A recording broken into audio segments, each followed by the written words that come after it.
Welcome to the Alarpa Podcast, the home for cultural chit chat in and outside Madrid. People will talk.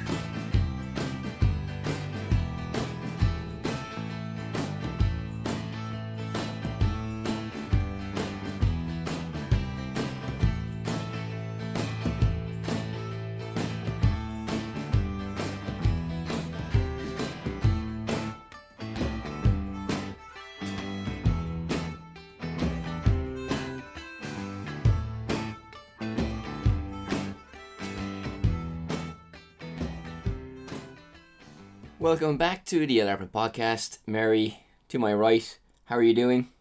Very well, thank you. You? You're saying, I'm good, thank you. You're saying to my right, but politically, that's not your position. Spanish elections time, that was a segue. Yeah, I'm not this. So we won't talk about your personal preferences on the podcast because personal preferences are personal. Because you've already said them. Oh yeah, it's true actually. But can you kind of sum up the different permutations? We already know that Pedro Sanchez of PSOE has won a lot of seats. How many? 173? 123. 123. But he needs 176 for have a majority. So it's good news for PSOE fans. It means PP have lost a lot of clout in the parliaments, the traditional right-wing party. Ciudadanos, who are like PP but for younger people, have done well, and Vox have made their expected breakthrough, but not as good as people were forecasting either. So all in all, the right wing have been, I guess, kind of hemmed in a little bit by the left wing in Spain. So people on the left are going to be naturally happy with that. Who do you think will form the coalition with Sanchez? Is it going to be with Podemos, with Ciudadanos, also as well, like obviously a handful of parties from the regions, no? So yes, I think it's gonna be with Podemos because and all the other little parties from the regions, because Ciudadanos already said before that they didn't wanna go into coalition with PSOE. Okay, that might change though. I mean, Spanish parties have formed for promising things before the election and then saying, well, that was just for the election. Things have changed. I imagine that Ciudadanos would be a more palatable partner for PSOE compared to Podemos.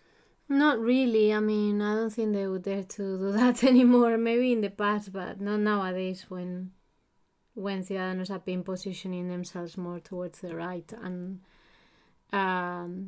well, they've said they don't want them, the others have said they don't want them, and I think a lot of people that voted for them was with the expectation that they might form a coalition with Podemos, so like a left coalition, so I can't imagine they would go with Ciudadanos, and if they do, I think that would be like a disaster for both of them because their voters would be seriously annoyed. Yeah, for Ciudadanos as well, no? I think that would... Yeah, both of them. Yeah, so yeah, interesting times in Spain. You, of course, were voting yesterday, like 75% of the country, or those eligible to vote, which is up from the last election. It's kind of worked out well for Sanchez because this election came about because the Catalans didn't support his budget, and that forced the election. And in fact, he's come out of it with a lot more sway and many more seats than he had prior to this kind of snap election. So he must be very happy, I imagine, at this time, no? Because he had a minority government, and now he's slightly more... Yeah, well, I mean, before he wasn't really... Before he'd only come into being the president after the vote of no confidence to the previous one due to the corruption cases. So yeah, I mean, the seats that he had were the seats that he had as the opposition. So, of course, they were nowhere near as good. And now he has enough votes to be able, I mean, it's not, now nobody can really contest it, that he's won. So, but well, it's all gonna be about what happens in the next couple of weeks and whether they manage to form coalitions and agree on things or not. Yeah, well, it's quite interesting because Sanchez was framing this election as a choice between the past and the future. And this is very much a statement of intent from the people that they want Spain to go into the future. Now that sounds like empty political rhetoric, but I think those from Vox and from PP under Casado were a little bit more right wing. Well, I mean Vox definitely, and it would have been a real regression, I think, on the hard won rights that Spain have been enjoying since the end of the dictatorship. I think it would have been a step back. I think a lot of people would be in agreement about that, unless of course you are supporters of those parties. But I mentioned to you in the car over here to the studio that Conan O'Brien was interviewing a historian, and they're talking about how Lyndon Johnson stole an election, both in university but also in actually modern American politics. And then they're talking about how Donald Trump could be a one-off, or he could be the sign of more things. But I think this is probably a significant election in the context of Brexit, in the context of other right-wing parties being voted into various countries around Europe, that perhaps the tide is turning a little bit. After the paddle match yesterday, we were discussing whether Trump would win his second term. And I believe he won't. I think there's enough people on the left that could stop him. And I think maybe we're beginning to see this, as I said, this turnaround, and the left are getting a bit more of a foothold in things. I know it's only one small election. Well, small is a relative term, but it's only one thing in an ocean of right-wing victories seemingly over the last couple of years. But it's a start, I think. Well, I'm not sure this reflects a global trend, because I think the global trend precisely is still to keep going on about far-right politics. I mean, every time there's an election in Europe, pretty much it's just getting bigger and bigger, and Spain luckily has been the exception to that. So I don't think this will set a trend anytime soon for things like turning. But well, I think if anything, it's testimonial to the fact that people in Spain don't want to go back to,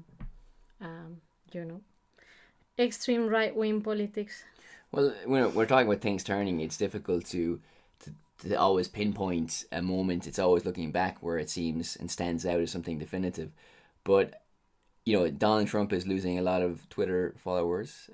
Bernie Sanders. No, it's significant though, because that's his voting base, and that's how modern politicians do their business now. I mean, look at Ukraine. They elected an actor who plays a politician as their leader, and his election campaign was basically skits and comedy routines rather than any actual traditional politicking. And then Bernie Sanders, quite famously, very recently was on a Fox News panel, and he was talking about his traditional areas of policy and about benefits and healthcare, and he was being supported by the people in there who traditionally would be Fox right-wing supporters, because they're Fox News viewers. So again, it's hard. I'm not going to try and extrapolate wider things from this election, but there are pockets here and there of things maybe turning, because I always believe that the best thing, in a way, for these fringe right-wing parties or people like Donald Trump, even though his presidency, for example, has been terrible, when they get into power, they show that they're not very competent, and then they become like the rest. I mean, even look at Ciudadanos. They're the right-wing party for the younger people who are tired of corruption, but give it time, no? That these parties become tarnished as well by their stints in power, or by their longevity. So I think right now these kind of right-wing parties are on the crest of a wave, that they are untarnished in the eyes of their supporters, but once they're in power and the longer that they're around, that will inevitably diminish, I think, and then they become less popular. And I think that the left can maybe ride this crest of the wave now as well. But anyway, that's the elections for you. Well, congratulations to all those people who are happy with that. And commiserations for those who aren't. And Barcelona won the league. Hashtag Not a Football Podcast. Before we go to part 2, you might have listened to our previous episode where we interviewed Hans Zimmer's orchestra, well, 3 members of them, Snow Owl, Elamir and Gavin Greenaway.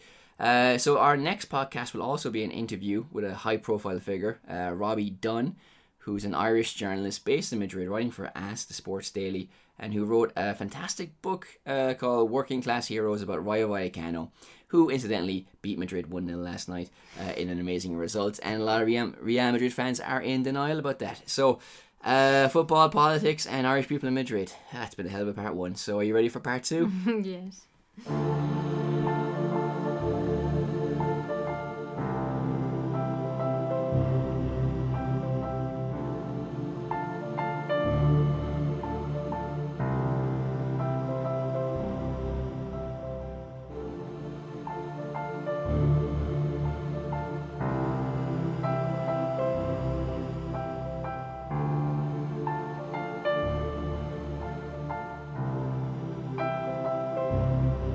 Part 2 of the show. So last week was a very eventful week for us, but also for the city of Madrid. Can you go into a little bit of detail about what was happening and why? It was World Book Day. Yeah, also Book Week in Madrid. Mm-hmm. And also Night of the Books. Yeah, I actually saw that World Book Night. Yeah. Is an international thing as well. I mean, I know it seems stupid because it's just World to challenge that, but actually World Book Day doesn't happen everywhere at the same time. Okay, that makes sense. And in honor of that, and bear in mind, we still have the Feria del Libros to come as well in May. Very true. So we are spoiled for choice when it comes to literature and culture. But we went to 3 events. We went to Casa de Arabe, which is a beautiful place for us to go. There's 2 things that we saw there. We went to the printers in Anton Martin, where Don Quixote, its first 2 editions were printed. And also we went to see a live street theatre performance in honor of Garcia Lorca, the famous poet who was shot in the Civil War in Granada, I believe. But he went into a few villages on the back of a truck, bringing surreal theatre, monologues, and songs in an effort to bring the culture to the masses. And that was like a representation, a homage, if you will, last Thursday of this kind of cultural venture by Lorca. And that's actually where our book week started. That was the first event that we saw together. And would you like to take it from there? Because you know a little bit more about the backstory of it. Like they recently discovered the original footage. So maybe you can start with that and then we can take it from there. Yeah, it was published last week, which I don't know if it was a coincidence. But it was about a minute or so with just images without any sound of Lorca and his theatre group just arriving in different villages and how people reacted. And this was all part of kind of like a bigger initiative in the Second Republic, just before the Civil War, where basically one of the main aims was to educate the masses, and bring. I mean, a lot of people were still illiterate, so not just educating, like teaching how to read and write, but also making the arts basically more democratic and for people to have access to things like plays and even paintings. There were some initiatives where they took copies of paintings from El Prado that nobody in a village would be able to see ever. And yeah, it was all like a massive effort to try and include people from the countryside and people that didn't have the same opportunities. Okay, sorry if you heard a noise in the background. That was a toilet. Repeating on itself. It's an electrical one, but very well explained. It's all happening here in the studio, but very well explained. And the footage is fascinating, really, because it is just black and white, obviously, footage of a silent film of just kind of clips put together, and chief among them would be Lorca and his fellow performers arriving in to these villages, and just to see it happening in its original state is moving. It's inspiring and very, very interesting. Now, well, from what we saw, it was quite surreal. There was a moment where, like, they were singing worker songs, and you could imagine that people would have sang those songs with them, and it would have been very, it would have been a communal act of celebration. Yeah. But how do you think the surreal stuff would have went down with the country folk back then? I don't know. Well, mixed bag, I guess, because on the one hand they would just perhaps find it entertaining because he was a bit crazy, a bit I don't know, different.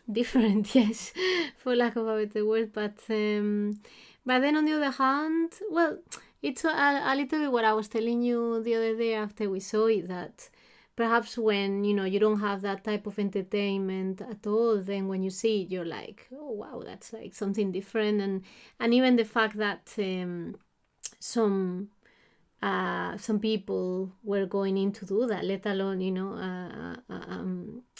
famous people like Lorca, that was already famous at the time, turned up and do these things. Like, it was a big event. And I think there was a culture, wasn't there, of things arriving into the village. So like circus or storytellers, or it's a traditional thing in the countryside, like across the world, isn't it? So all those things like become a big event. Well, apart from the fact that he was such a celebrated poet, and you gave me a book before, La Casa Encendida. You won from a Twitter competition, actually, and that's what it's called, isn't it? La Casa Encendida, but from the conservative poet who was on the other side politically of Lorca, but he wrote about how he missed Lorca and his other friends who had been killed during the Civil War. So in a way, it was a triumph of spirit and like of friendship over political divide.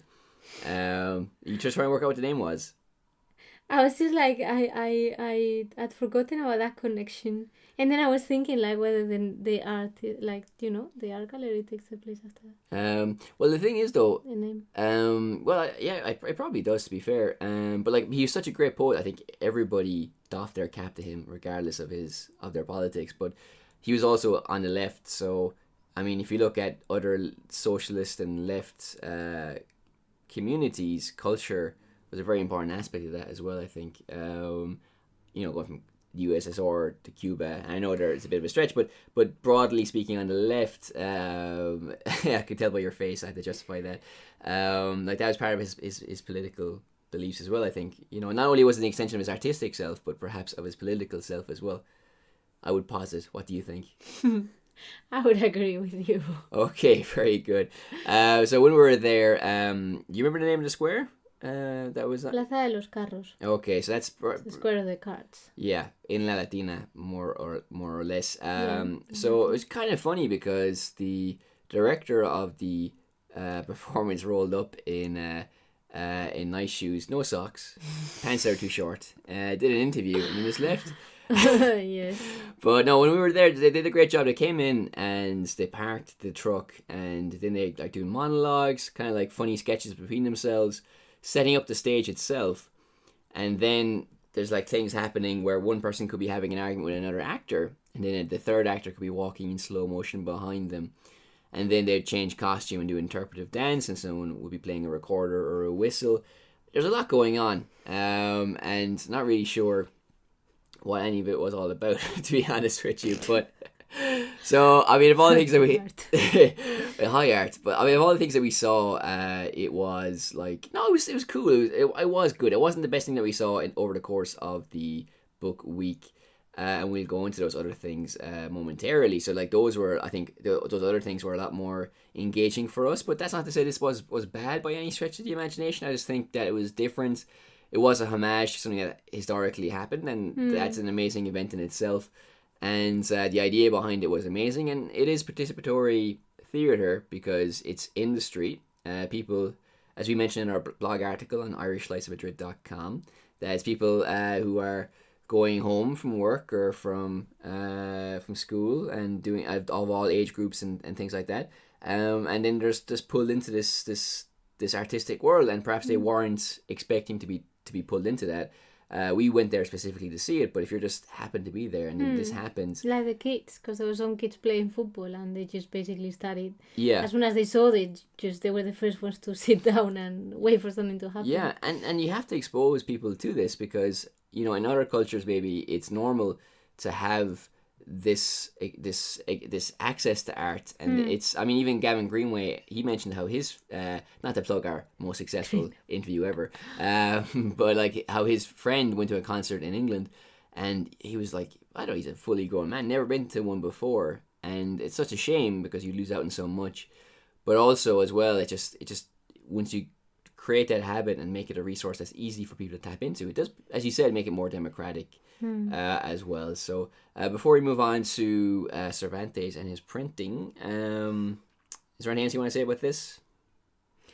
No, I think, it well, I liked it. It was a good way of bringing perhaps one of the lesser known aspects of Lorca's work, because obviously his poetry is well known, and I don't know, his books are well known, but perhaps the theatre is one aspect that his plays are very famous, of course, but this particular aspect of bringing the theatre to the masses is probably not as well known internationally maybe as other works. What's amazing as well, because there's a picture of him with Salvador Dali, and it looked like two fops in the middle of the countryside. I don't think it's related to this.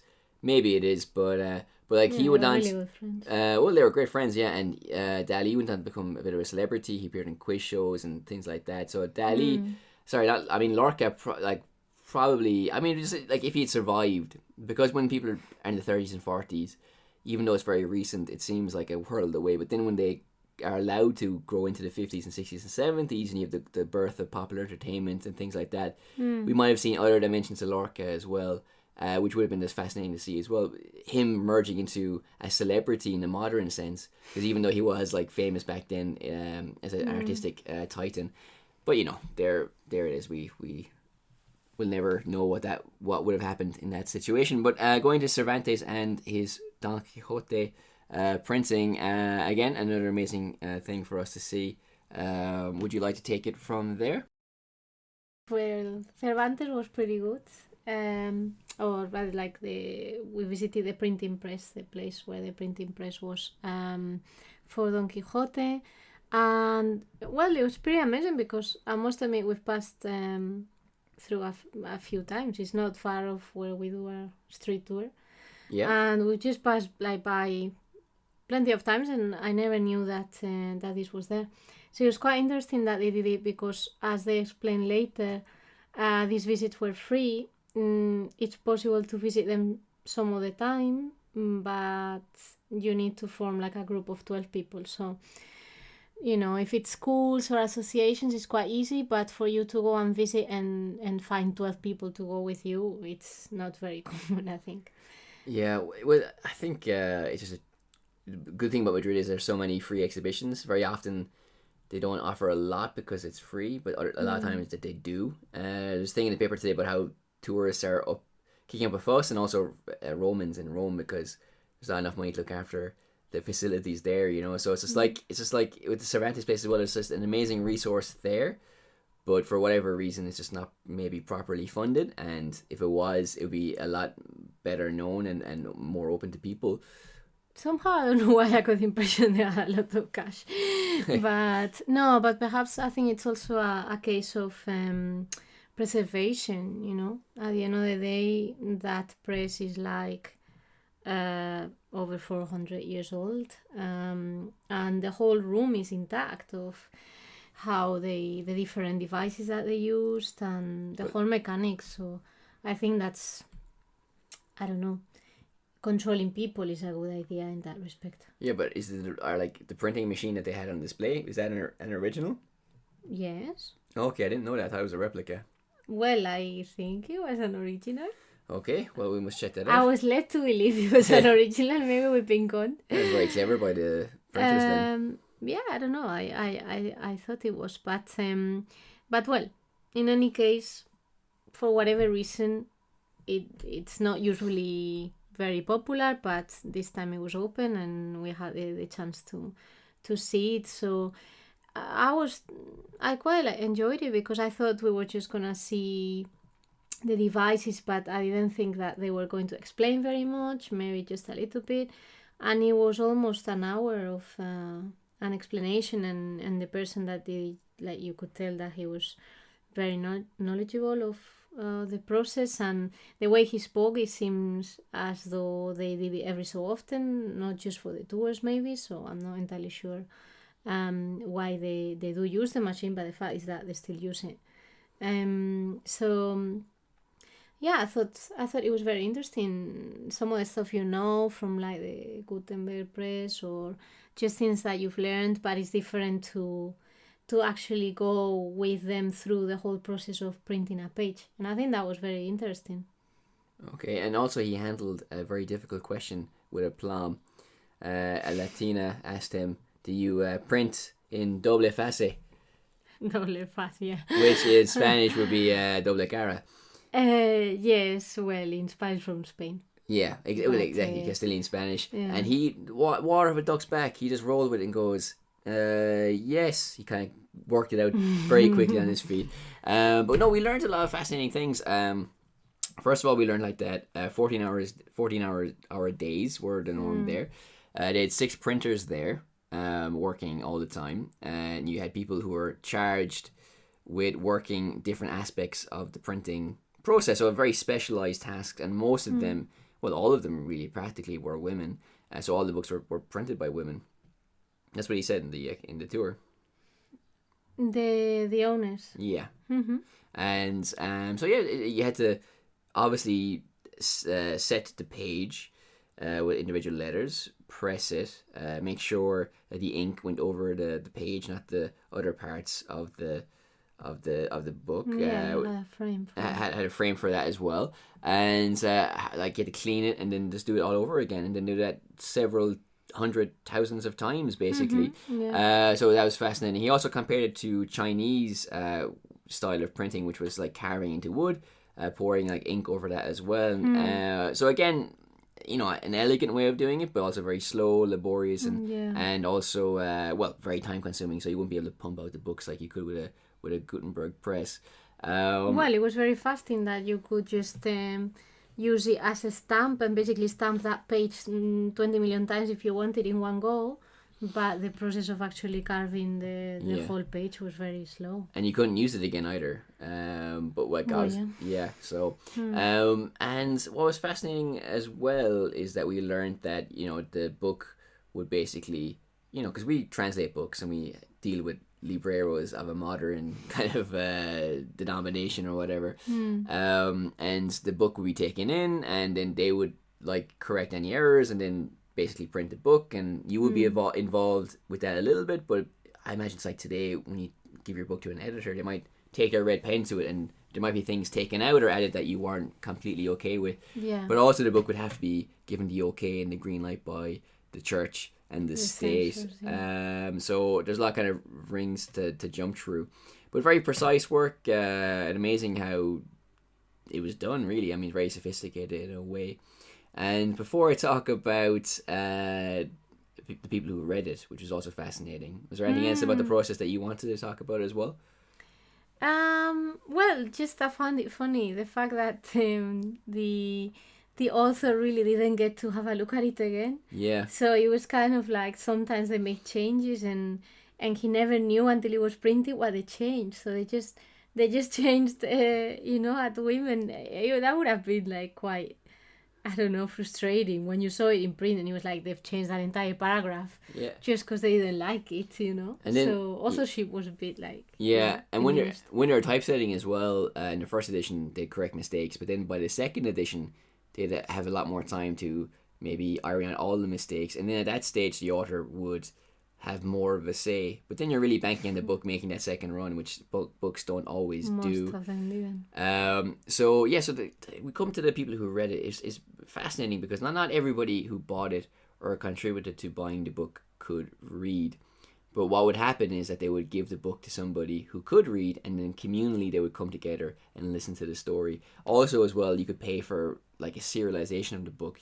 Pay for it in parts, well, get parts and then pay for the rest of it as well, in the same way that books are serialized in newspapers today, to drum up interest and get you to be hooked and get the next part of the story as well. So like when we listened to the Irish History podcast about Peg Sayers, we kind of saw a connection there between how people in the west of Ireland would come together for stories as well, as I'm sure they do in lots of cultures around the world. There's something Egyptian you can probably tell us about this as well.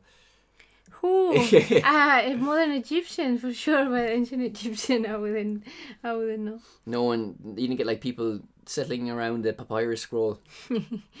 But I mean, I'm sure it happened, because anywhere where most people are not able to read, then, Yeah. it's kind of like the principle with kids even. I mean, before they learn how to read, you read stories to them. That's very true. So anything else you want to say about this? No. Okay, so we'll go to the final one. So we've been very good. 10 minutes per each one. It's evenly and democratically divided. So Casa de Arabe, we went to see 2 exhibitions. One, which was photographs of Morocco in the bookshop. Not Morocco. Yemen. Okay. Yemen. Close enough. Sorry, because I looked at the website. No, I looked at the website yesterday, and they said they photographs of Morocco. So I was assuming they were referring to the ones that we saw. So the ones of Yemen. Well, before we go to that, there's a book in the bookshop which really made an impact on me. We pray. You're hinting again. No, I'm just saying it said a really great quote. We pray so that milk. We pray to milk so it comes back to us as butter. Yes. Think about that. Okay. So anyway, the photographs. Yes. Did they have an impression on you? Yeah, they made an impression on me because well, it was nice. I mean, it was very simple. I mean, you could miss it really.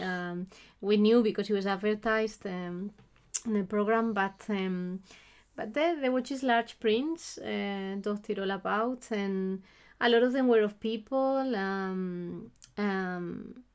people and houses, and just happy scenes really that obviously are not very recent because of everything that's been happening in recent years, but if anything it's more striking because you see, well, I long before the conflict, with Saudi and stuff, I knew of the architecture because there's a lot of mud brick architecture there, and it's one of the best preserved sites, and people have a long tradition of that, and it's there's a couple of places that are absolutely gorgeous that are supposed to have been partially destroyed, so to be able to see those and to see like people smiling and families just going about their lives, I mean, in a way it was like really nice, and but also just helped as a reminder of the huge crisis that there is now that goes largely unnoticed by most of the world, really. And yeah, it's fascinating you mentioned that because a lot of the photographs you wouldn't even get a suggestion of that conflict, which is ironic because in one sense it's building up the profile of the country and it's famous for this conflict as well. Well, I mean, it's known, but you're right to say that it's not really reported, and there are a lot of shady things with Western powers, basically supplying ammunition to the region as well, and weaponry. But like a lot of the scenes were domestic scenes or people just on the street, and as we said before, and I'm sure we'll say again, it's like art for art's sake, but seeing these people doing their normal thing where they usually are is one of the beautiful aspects of photography, and that in itself is artistic and very captivating. Well, I think as well as, I mean, it can be artistic in a way, but I think the main aim is a social one. It's like bringing a reminder. To be honest, that Casa Árabe in general and the bookshop in particular makes a really good job of highlighting subjects that are maybe not at like the forefront of people's minds. So. Yeah, but all art is social though, no? Well, this will be a long discussion, wouldn't it? I mean, no, but I think, all art might be social, but I think there are some like social issues more pressing to be communicated than others. Well, to be fair, I mean, Casa Árabe is like a soft power in a way because they don't really, they're not vocal, but like it's an unbroken sequence almost of political exhibitions without it being overtly political, but it's there, and that's not a criticism. They have amazing exhibitions and they do so much work for highlighting these invisible people. And this goes back like at least a couple of years that we've been going there, and probably before that as well. Even because in a previous podcast we spoke about an Iraqi who made some films that are very artistic, but like that's a story of a refugee as well. And then it's I guess it's maybe unavoidable if it's focused on the Middle East. It's an area with a lot of conflict. So maybe there's that dimension as well. But I think that they do a great job of humanizing these people in terms of like they're not just newspaper headlines, but they're real people who deserve help and sympathy. And we spoke on a previous podcast about how they had an Amnesty International exhibition there, and now they have one from the United Nations Department of not Human Resources, Human Rights, where also documents the story of refugees, people who had to flee their country from many different regions, from Myanmar, for example, from African countries. And again, done in a very similar way to the Amnesty International one, where you have just photographs of people, descriptions of them, and you know a little bit about who they are, where they come from. And there's also the tragedy of the children who were paperless and stateless and left in a legal limbo as well. So a very moving exhibition. And I think it was there specifically for Book Week, but it would have been there anyway. I think no, it wasn't. Okay, well, we just went there in Book Week then. I think. And so it had a really big impression on us. What would you like to say about this as well?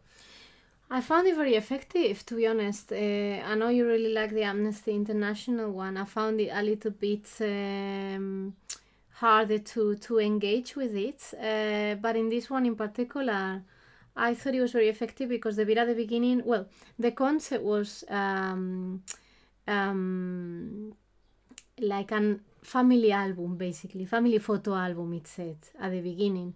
It was kind of like trying to put all these people together and like give them some context and some links, some background. And I really liked it because it gave you a little bit of information about who they were, and they were all over the world. So it actually said in the text that there was over 10 million people in the world that had no recognized homeland, that they were like no nationality or no papers, and it just seemed unbelievable. And even some kids, just by virtue of having a parent that didn't have a nationality, then they weren't allowed to have one.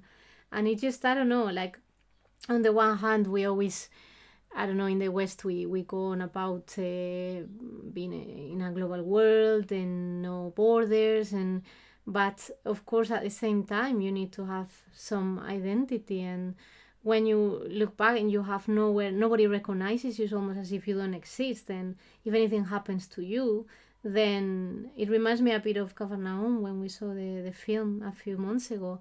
If you don't have papers, you just don't exist. Anything can happen to you and it doesn't matter because you're just a number.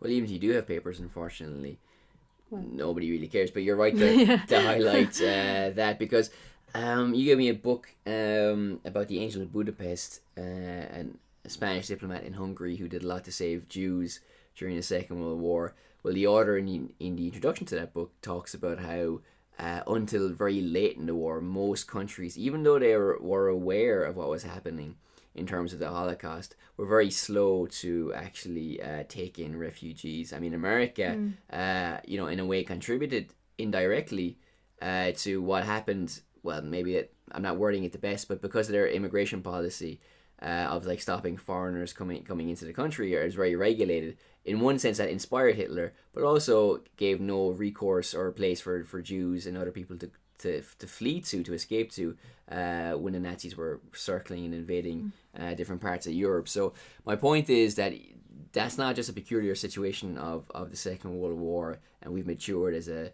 democracy in a global sense, or European nations have, or the West, because frankly a lot of countries don't care, and that's why you see money being given to the Libyan government to stop migrants coming in.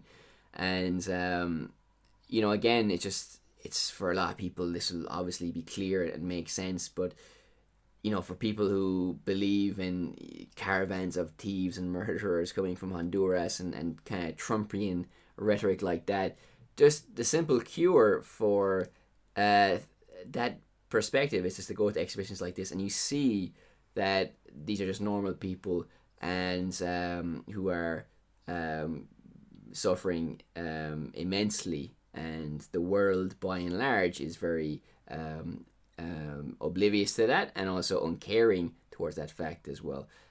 So I think these exhibitions, apart from being artistic, are very, very necessary and also unique in the fact that they do give a face to these otherwise faceless victims. So I think I would really recommend going to see that. So before we wrap up part 2, we've been teaching as well a little bit about weird languages, no? Yes, we have. Yeah, so that's been kind of amazing as well. Your Spanish, Silbo Gomero.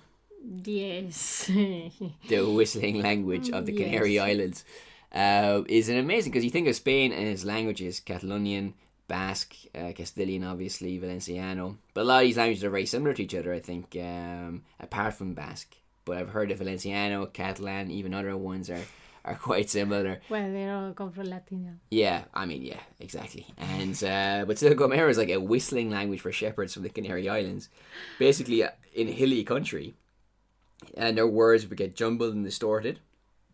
Direct quote from the article. So to kind of make themselves known and communicate to each other, they would whistle to each other, and that like became their language. Mm-hmm. Yeah. Yeah. That's what they tell us. I don't know. Sometimes they have documentaries, because I think a couple of years ago they got recognized by UNESCO as like intangible world heritage. And well, I don't know.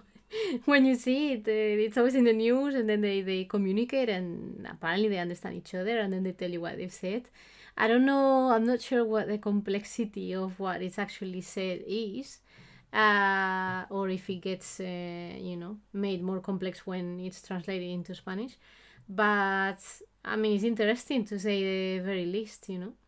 Yeah, well, also there's another language in that list, which is a dialect of English, which is very different from English as well, and they refer to dolphins as tumblers, because dolphins tumble in the water and things like that. So I think that's what we lose. You know that word, tumble? No? Yes. I was just wondering why you were confusing badgers with dolphins. They're the badgers of they're the badgers of the sea, obviously. But in this language, it was used by fishermen, not hillmen, and a lot of their language would relate to lore of weather and stories as well. So in Spain, when you do this with students, sometimes it gets very political without you even meaning to, because it's always like, well, they have to speak Spanish first and then the other thing second, or they shouldn't speak Basque and things like that. But what is beautiful about these languages is that, again, they do have to contain more than just words and grammar and syntax, but they contain the blueprint of the soul of a people. You've been possessed. Yeah. So I think that's what it. Well, it's an interesting lesson. So do your own research if you want. I don't know, but that's the 2 languages from what we've been doing in class this week, and I think that more or less wraps up part 2. All right, then, musical interlude time, and we'll be back with you very momentarily soon.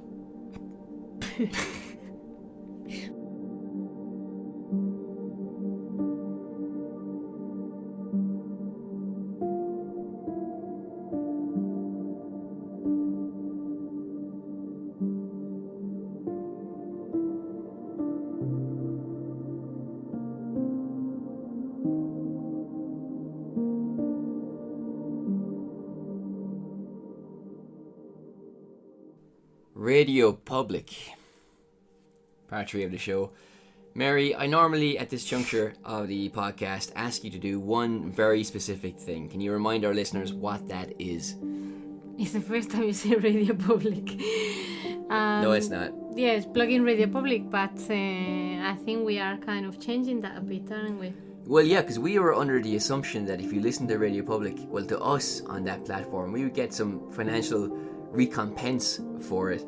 And after having our amazing interview with Hans Zimmer's orchestra, again, Gavin Greenaway, Elamir and Snow Owl, we made the square root of F all.